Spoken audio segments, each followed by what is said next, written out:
American Notes by Charles Dickens. Narrated by Gary Appleton. Chapter 1. Going Away.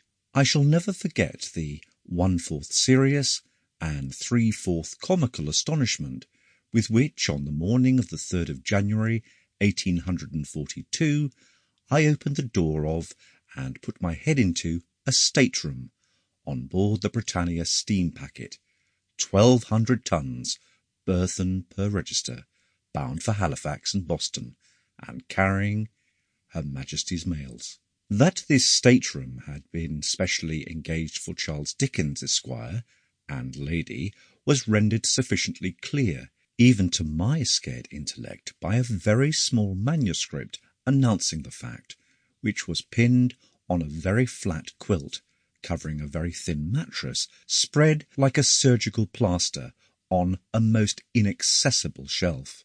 But that this was the stateroom concerning which Charles Dickens, Esquire, and Lady had held daily and nightly conferences for at least 4 months preceding. That this could be any possibility be that small snug chamber of the imagination, which Charles Dickens, Esquire, with the spirit of prophecy strong upon him, had always foretold would contain at least one little sofa, and which his lady, with a modest yet most magnificent sense of its limited dimensions, had from the first opined would not hold more than 2 enormous portmanteaus in some odd corner out of sight.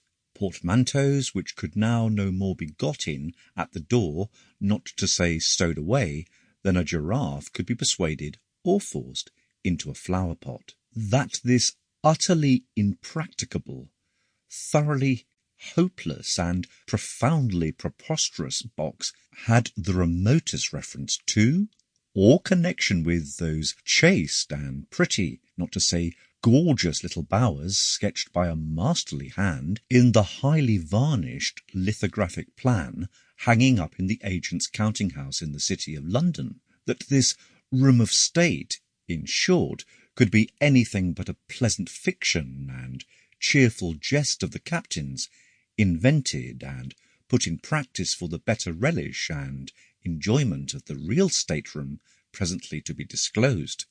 These were truths which I really could not, for the moment, bring my mind at all to bear upon or comprehend, and I sat down upon a kind of horsehair slab, or perch, of which there were 2 within, and looked, without any expression of countenance whatever. Sample complete. Ready to continue?